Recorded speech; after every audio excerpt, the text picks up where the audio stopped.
अस्सलाम वालेकुम नाजरीन, मैं हूं आपका अपना मेज़बान ज़ुहैब सागर और आप देख रहे हैं मेरा अपना यूट्यूब चैनल। नाजरीन, आज मेरे साथ बड़ी परेशान लड़की मौजूद है। क्या परेशानी है, वजह क्या है मीडिया पर आने की? अस्सलाम वालेकुम। वालेकुम अस्सलाम।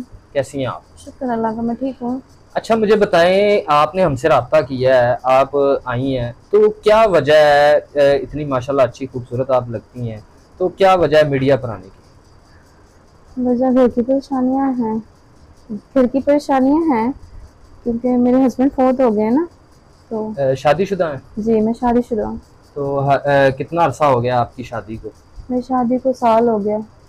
1 साल आपकी शादी को हो गया। तो हस्बैंड कुदरती तौर पे उसकी डेथ हुई है, क्या हुआ है? हाँ जी, मेरे हस्बैंड दुबई में होते थे। दुबई में डिलीवरी बॉय का काम करते थे, तो अच्छा। वहाँ पे ना वो उधर ही शादी के 3 महीने बाद ना फोत हो गए थे। एक्सीडेंट हुआ था? जी। तो उसके बाद कैसे लाइफ गुजर रही है, क्या कर रही हैं आप? आपके ससुराल वाले आपका साथ दे रहे हैं, नहीं दे रहे? मेरे ससुराल वालों ने मुझे घर से निकाल दिया ना। जब मेरे हस्बैंड की डेथ हुई ना, उसके बाद उन्होंने भी कहा कि हम नहीं रख सकते, जाहिर है मेरे हस्बैंड फोत हो गए थे ना, तो कहते हम आपके घर से नहीं फोत कर सकते, आप चले जाओ। तो मेरे ससुराल वालों ने मुझे घर से निकाल दिया था। जब आपकी शादी हुई थी, आपके हस्बैंड माशाल्लाह आपका ख्याल रखते थे, आपसे प्यार करते थे, आपकी इज्जत करते थे, आपको मतलब कि हर आसाइश वो आपको देते थे? जी जी, वो मुझे दुनिया की हर जो बात भी मैं कहती थी, हर बात मेरी मानते थे और हर तरह का सुख दिया हुआ था। कोई ऐसी चीज़ नहीं थी जिसके लिए मुझे कोई परेशानी नहीं थी, उनके होते हुए हर चीज़ मुझे देते थे। लव मैरिज थी या अरेंज मैरिज? मेरी अरेंज मैरिज थी। रिश्तेदारों में हुई है या बाहर कहीं हुई थी? नहीं, बाहर हुई है। किसने करवाया था? ये हमारे एक जानने वाले थे, मेरी मम्मी की दोस्त थी, उन्होंने अच्छा। करवाया था। तो आपकी फैमिली में कौन कौन है? आपकी वालदा वालिद कौन कौन मेरे घर में मेरी वालदा है, वालिद हैं और मेरी छोटी बहन है। है? वालिद क्या करते हैं? मेरे अब्बू मेहनत मजदूरी करते हैं। तो अब क्या सोचा है, ज़िंदगी कैसे गुजारनी है? पहले वालिद ज़ईफ़ भी हैं और मेहनत मजदूरी करते हैं, शादी की थी बड़ी मुश्किल से, तो अब फिर आप अपने घर पे आ गई हैं, तो दोबारा एक बोझ सा बन जाता है, तो वालिद वालदा भी परेशान होंगे, तो कैसे ज़िंदगी गुजरेगी? बस हालात बहुत मुश्किलात से गुजरे हैं। ज़ाहिर है हमारा रेंट का घर है और हमने ना किराया भी देना होता है। और वालिद साहब जो हैं वो मेहनत मजदूरी करते हैं, तो घर के जो मामलात हैं ना वो ठीक नहीं है।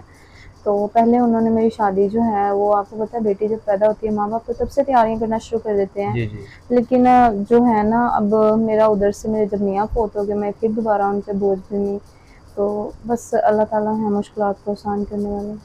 तो अभी कितने अरसे से आपने घर का किराया नहीं दिया, बिजली का बिल नहीं दिया? 5 माह हो गए। 5 महीनों से आपने घर का किराया नहीं दिया, बिजली का बिल नहीं दिया। कितना किराया है 1 महीने का? 12,000। 12,000 किराया है, तो 60,000 आपका किराया है। जी जी। बिजली का बिल कितना? बिजली का बिल हमारा कभी 2,000 आ जाता है, कभी 1500 आ जाता टोटल कितना बिल हो गया? तकरीबन को 20-25 हज़ार हो गया होगा। है। नहीं, कम होगा बिजली कम का है। बिल। हाँ जी, कम है। और खाने पीने का किस तरह से मैनेज करते हैं? खाने पीने का अबू जो है मेहनत मजदूरी करते हैं, तो फिर बस पेट पोषी है। अभी आप क्या चाहती हैं कि आपकी हेल्प की जाए, सपोर्ट की जाए? जी, मैं चाहती हूँ मेरी हेल्प की जाए। मैं आगे यही चाहती हूँ कि कोई हेल्प करे और मैं आगे शादी करना चाहती हूँ। कोई अच्छा नेक हमसफ़र मिल जाए जो मेरी ज़रूरतों को पूरा करे और आगे अच्छी ज़िंदगी गुजार सके। पहले आप चाह रही हैं कि आपका जो कर्जा वगैरह है वो उतारा जाए, उसके बाद आपकी आपके साथ वो निकाह करे, आपको इज्जत दे। जी जी, मैं यही चाहती हूँ कि पहले जो हमारा कर्जा वगैरह ना, वो कोई अगर साहब हैसियत है तो वो हमारी हेल्प कर दे। और उसके बाद यही चाहती हूँ कि आगे मुझे कोई नेक और अच्छा हमसफ़र मिल जाए ना, जो हमारे मामलात को देख सके और कैरी कर सके। मैं हेल्प सपोर्ट उसी से लेना चाहती हूँ जो मेरे से शादी करे। मैं ये नहीं चाहती कि मेरी कोई हेल्प करे और मतलब नहीं, मैं चाहती हूँ कि जिसने मेरे से शादी करनी है ना वही हमारी हेल्प करे। कोई ऐसा बंदा भी आ जाता है जो कहता है मैंने शादी वगैरह नहीं करनी, ये मैं अल्लाह के वास्ते जो है वो दे रहा हूँ। नहीं, मैंने नहीं लेना। मैंने सिर्फ उन्हीं से उसी से ही लेना है जो मेरे साथ शादी करे। चलें जी, बहुत अच्छी बात है। और कोई डिमांड है आपकी?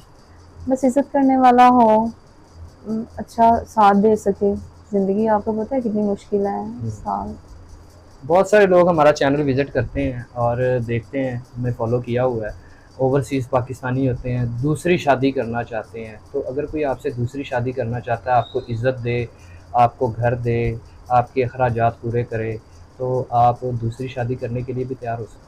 हाँ जी, अगर कोई अच्छा है, इज़्ज़त देने वाला है, कोई ख़्याल रखने वाला, तो फिर मैं कर लूँगी।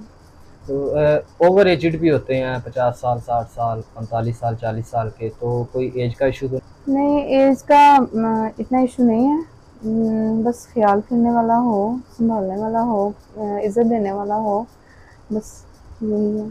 इसके अलावा कोई डिमांड नहीं है। नहीं, इसके अलावा नहीं। जी तो नाज़रीन, आपने सारी कहानी इनकी सुनी है। परेशानी ये है, कर्ज़ा है इन पे तकरीबन कोई 1 लाख का कर्ज़ा है, रेंट वगैरह डाल के, बिजली का बिल डाल के। तो जो भी वीडियो देख रहा है, हेल्प इन्होंने उसी से लेनी है जो इससे निकाह करे, इसको इज़्ज़त दे और इसको घर दे। बगैर निकाह करने वाले जितने भी वीडियो देखते हैं जो कहते हैं हमने 5-10 हज़ार की हेल्प करनी है, भाईजान हेल्प से इनकारी हैं, मदद नहीं लेना चाहती। मदद उनसे लेंगी जो इससे निकाह करेगा, इसको इज़्ज़त देगा। लास्ट में मैं अपनी हर वीडियो में यही कहता हूँ कि भाईजान एडवांस फ़ीस के बगैर मैं निकाह नहीं करवाता होता कोई भी किसी किस्म का।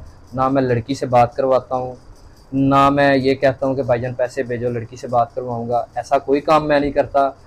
इज़्ज़तें सबकी साझी होती हैं, बहन है, परेशान है, ठीक है, मुझसे रब्ता करें। अगर कोई इससे निकाह करना चाहता है तो इसकी हेल्प करें, सपोर्ट करें।